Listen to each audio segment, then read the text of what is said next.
গরম পড়েছে তাতে আইসক্রিম কুলফি ছাড়া আর কিছুই ভালো লাগে না, তাই তোমাদের সাথে আজকে শেয়ার করছি কেসার মালাই কুলফির রেসিপি।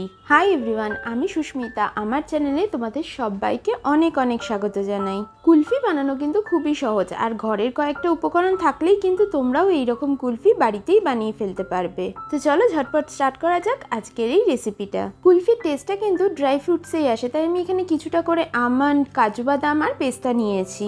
আর এই ড্রাই ফ্রুটসগুলোকে আমি একদম মিহি করে চপ করে নিয়েছি। তোমরা চাইলে কিন্তু ড্রাই ফ্রুটসগুলোর বড় বড় চাংসও রাখতে পারো। এগুলোকে চপিং করার সময় কিন্তু খুব সাবধানে করবে, আর তোমাদের কাছে যদি ড্রাই ফ্রুটস চপার থাকে তাহলে তোমরা সেটারও ইউজ করতে পারো।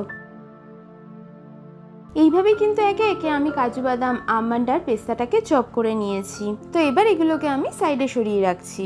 আর দেখো, এই কুলফিটা বানানোর জন্য কিন্তু আমাদের মেন উপকরণই হচ্ছে চালের গুঁড়ো। এখানে কিন্তু আমি গোবিন্দভোগ চাল ইউজ করেছি, এতে খুব সুন্দর একটা ফ্লেভারও আসে। চালটাকে ভালো করে ধুয়ে শুকিয়ে নিয়ে আমি মিক্সিতে কিন্তু ব্লেন্ড করে নিয়েছি। আর এই চালের গুঁড়োটাকে কিন্তু একদম মিহি করে ব্লেন্ড করবে, যাতে এর মধ্যে কোনো রকম বড় বড় দানা না থাকে। তো দেখো, এবার একটা বাটিতে আমি 2 চামচের মতো উষ্ণ দুধ নিয়েছি, আর তার মধ্যে 1 চামচ পাউডার মিল্ক দিয়ে ভালো করে মিশিয়ে নিচ্ছি। এবার গ্যাসে একটা কড়াই বসিয়েছি এবং তার মধ্যে আমি 500 ml এর মতো দুধ দিয়ে দিচ্ছি। চেষ্টা করবে এখানে ফুল ফ্যাট মিল্ক ইউজ করার, এতে কিন্তু টেস্টটা আরও বেশি ভালো আসে। আমি এখানে রেড কাউ ফুল ফ্যাট মিল্কটা ইউজ করেছি।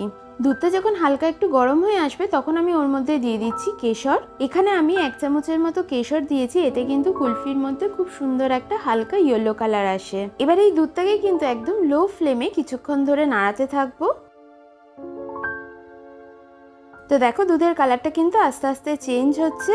আর এই দুধটা কিন্তু আমি ততক্ষণ পর্যন্ত ফোটাবো যতক্ষণ না এটা 3/4 হচ্ছে। আর চারিদিকে যে মালাইটা হচ্ছে সেটাকেও কিন্তু আমি দুধের মধ্যেই মিশিয়ে দেবো। তো দেখো, দুধটা কিন্তু আমাদের 3/4 হয়ে গেছে। এবার এর মধ্যে আমি চপ করে রাখা ড্রাই ফ্রুটসগুলো দিয়ে দেবো। ড্রাই ফ্রুটসটাকে দুধের সাথে হালকা মিশিয়ে নিয়ে ওর মধ্যে আমি চালের গুঁড়োটা দিয়ে দিচ্ছি।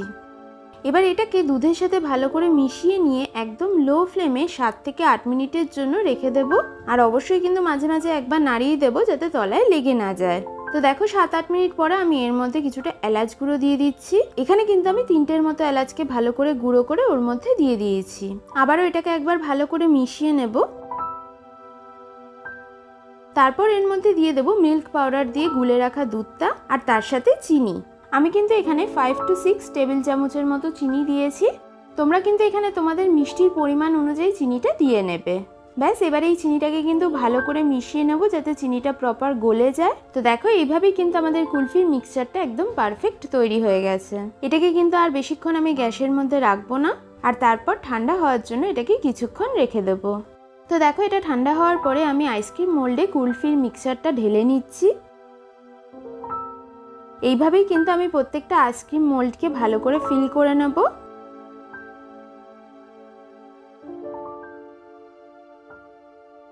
তোমরা চাইলে কিন্তু কোনো স্টিলের গ্লাসেও কুলফিটাকে এভাবে জমাতে পারো। এছাড়া কিন্তু ছোট কাগজের কাপেও তোমরা কুলফিটাকে জমিয়ে নিতে পারো। আর দেখো, এই গ্লাসটাকে আমি একটা অ্যালুমিনিয়ামের ফয়েল দিয়ে ভালো করে ঢেকে দিচ্ছি। এবার এই কুলফিটাকে কিন্তু আমি 8 ঘন্টার জন্য ফ্রিজারে রেখে দেবো যাতে ভালো মতো সেট হয়ে যায়। তো দেখো, 8 ঘন্টা পরে কিন্তু কুলফিটা বেশ ভালো মতো জমে গেছে। আর এই আইসক্রিম মোল্ড থেকে বা গ্লাস থেকে কুলফিটাকে বার করা কিন্তু খুবই সহজ। তোমরা চাইলে এই মোল্ডটাকে ফ্রিজার থেকে বার করে কিছুক্ষণের জন্য নর্মাল টেম্পারেচারে রেখে দিতে পারো, বা তোমরা এই মোল্ডগুলোকে নর্মাল জলে 2 থেকে 3 মিনিট ভিজিয়ে রাখলেই দেখবে কত সহজে কুলফিটা মোল্ড থেকে বেরিয়ে আসছে।